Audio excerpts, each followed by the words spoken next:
Hey, what's up, everybody? It's Charles Sebastian, and welcome you guys to another episode of the DREAMERSPRO show. We cover everything from sports, hot topics, classic debates, entertainment, and we'll give you guys a fresh perspective on things and how we see them. And folks, we got a crazy show for y'all, but before we get into it, please make sure you like the video and subscribe to the channel, and be sure to sign up to our free newsletter called Champions Digest. We have it pinned in the comments below. Please make sure you guys go ahead and support us there. It's absolutely free, so we appreciate your support. Anyway, let's get into today's show here. This Rich Paul and these guys, bro, these guys are unbelievable, man. I gotta say, these guys, this Game Over podcast with him and Max Kellerman, bro, these guys are out here to wreak havoc, bro. It's like they are letting it fly. It's like everything that these guys probably say privately, they're now saying publicly. All right, first he was talking about the Lakers organization and all of this and some of the stuff that they said about Austin Reeves, and now we got this. Now, obviously, Rich Paul is LeBron's agent, which means that he's a huge proponent of his. We've also heard Stephen A. Smith refer to the fact that him and Rich Paul, when they spoke in the past, and he said Michael Jordan is the greatest player of all time, and he has LeBron number 2. He said Rich Paul has said to him that is disrespectful. So he's very much so in LeBron James's camp, as he should be. He's his agent, as he should be. But during one of the episodes of him and the Max Kellerman show, they were talking about some of LeBron James' late game decision making. And of course, LeBron has a reputation of running away from the ball and making boneheaded plays at the end of games, passing it to teammates for more difficult shots, and then labeling it as the right play. Like, this has been something that's been going on all throughout his career. So while talking about this, Rich Paul then decides to take a shot, a very subtle shot, at both Michael Jordan and Kobe Bryant, because what he said is essentially what they do, right? And I'm like, oh, so we're doing this now. But before we even get into what Rich Paul had to say, today's video is brought to you by our sponsor, PrizePicks. PrizePicks is America's #1 daily fantasy sports with over 10 million members. PrizePicks makes it easy to get real money action on the sports and players you love. You pick more or less on at least 2 for a shot to win up to 100 times your cash. For example, this week I'm really looking forward to some of these upcoming games. This week I'm picking Stephen Curry for more than 29 points. I'm picking Kevin Durant for more than 27 points. I'm picking Giannis Antetokounmpo for more than 12 rebounds. And I'm picking Luka Doncic for more than 8 assists. If you're like me and you like to play it safe, you'll love PrizePicks' new feature, Flex Plays. It's the safest way to play. You can still cash out even if your lineup isn't perfect. Plus, you can double your money even if one of your picks doesn't hit. On top of this, PrizePicks puts their members first, so all withdrawals are fast, safe, and secure. When my picks hit, I can get my money as quick as in 15 minutes. So download the PrizePicks app today and use code CLNS to get $50 instantly when you play $5. That's code CLNS on PrizePicks to get $50 instantly when you play $5. You don't even need to win to receive the $50 bonus. It's guaranteed. And remember, whenever you support this sponsor, you're supporting this channel. Thank you. Okay, great. So what we want to do is I'm going to play what Rich Paul had to say here, and I'm going to come back and continue on the show. Take a listen to Rich Paul's comments here. Is to be LeBron and be open-minded to do what? Allow yourself to be reprimanded. That's disciplined. Right. Yeah. And now, the next game, you make which he got criticized for making that same play to Corver, to Daniel Marshall, to Mo Williams or whoever else, right, for many years. Same play. We can go back and look at the tape. Right. He didn't want to shoot it. Yeah. Yeah, same play. I mean, I thought the streak was a little overrated anyway. Then why is he taking a 3 at the end of a blowout if it's overrated? Why is he taking it? It seems like he didn't think it was. This is what it felt like. Rich, from where I'm sitting, you're the right guy to ask about. From where I'm sitting, it felt to me like LeBron realized after that, oh, up. Like he keeps a streak alive that's whatever, but it's like this very long streak by shooting a 3 in a blowout at the end of a game. It felt intentional. And the very next game, you're telling me that calculus doesn't occur to him? He's not doing the calculation in his mind like, I got to kind of... Well, listen, he could reprimand himself, of course. Right. Like I said, I wasn't watching that game. I didn't see that game.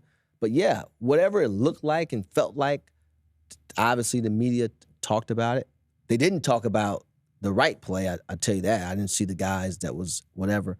But yeah, I think, look, those guys at that level, you know when you did something that probably you So is it coincidence that JJ does that? He makes the right play the next game, then he goes for what, 29 and whatever it was the other night?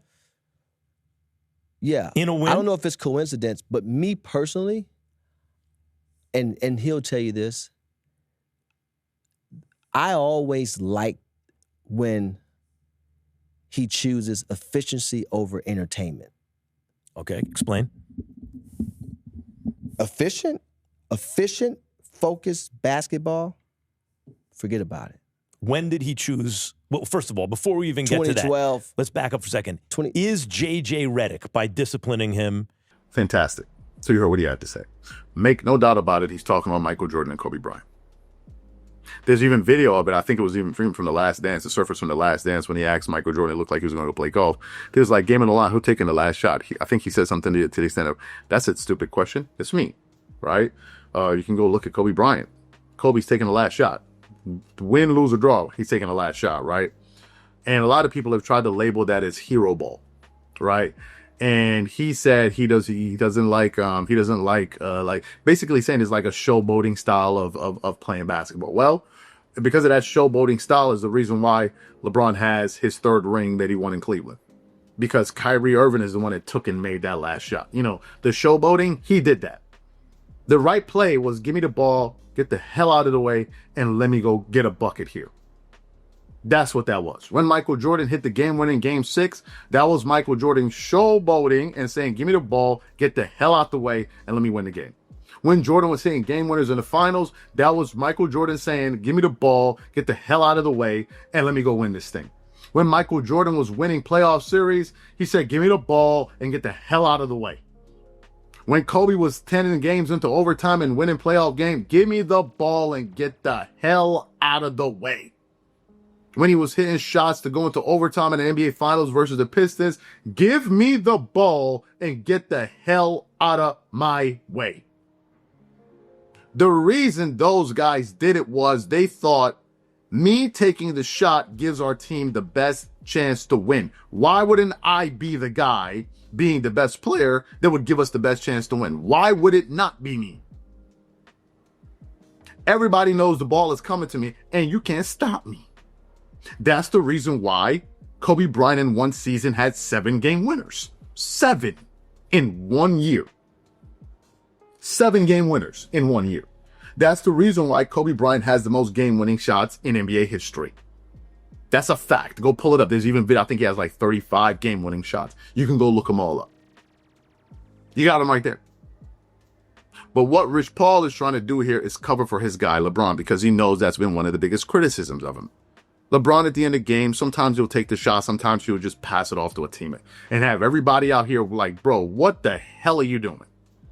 You're the best player on your team and you're running away from the shot. Passing it to George Hill, passing it to that guy. Now, if you're getting triple team, obviously you're going to pass out of that. But you're not drawing up plays to simply hit the other man in a game-winning moment. No, you take the shot. You're supposed to be the best player.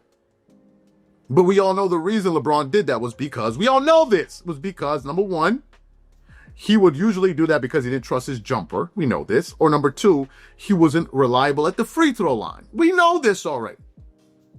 But Rich Paul is trying to now like dress it up as something else. Oh no, it doesn't, the glamour is bad. Bro, we know what it is, man. We all seen LeBron play. Maybe you can fool some of the younger fans that never saw him play. I watched LeBron play since he came into the league in 2003, bro. We've all seen it. The only people you fooling are these young kids that know nothing. They are the only ones you're getting this over on. The rest of us that saw this, we saw it. So you're not fooling anybody with these and most importantly, you saw it. So to say, oh, yeah, come on, man, knock it off, man. Knock it off. Like, knock it off. Jordan did it at the highest level because he was clutch. Period. End of story. Because he was clutch. The very thing that you're talking about, you like when LeBron plays smart ball and efficient ball, not hero ball or whatever the hell you want to call it, is the same thing that his fans run around and twerk it up all over each other, pouring honey all over each other's kneecaps, talking about, oh man, LeBron got the most game winners in the playoffs. What was in that part of the hero ball? So when LeBron does it, it's the right play. When everybody else does it, it's just hero ball. Man, knock it off with this stuff, man. Like, knock it off.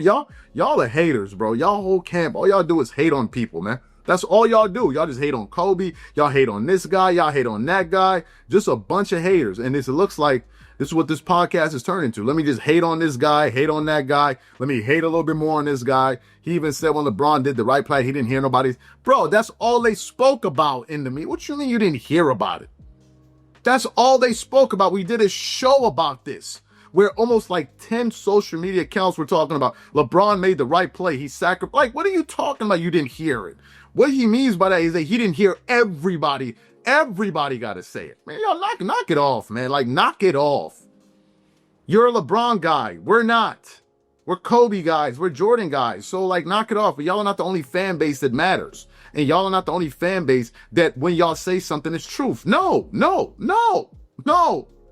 I'm a Kobe guy, and I'm not rocking with 90% of the stuff you're saying. It is what it is, man. Y'all are not going to make everybody y'all fans. It's not. Y'all are not fans of Michael Jordan or fans of Kobe Bryant. So what are we talking about here? No, like, knock it off with this nonsense. So you say, oh, you're doing the right thing. And what are those guys were doing? They were doing the wrong thing, right? Kobe was doing the wrong thing. Michael Jordan was doing the wrong thing according to you. No, that's your opinion. And we have ours, and we disagree with you respectfully. Respectfully. Maybe David Falk needs to go start his own podcast and start talking about why Michael Jordan was great. Like, maybe that's what he needs to do. Like, this is absurd. What's the next? Rob Pelinka is going to open up a podcast too? Like, what are we doing here? Oh my God, bro.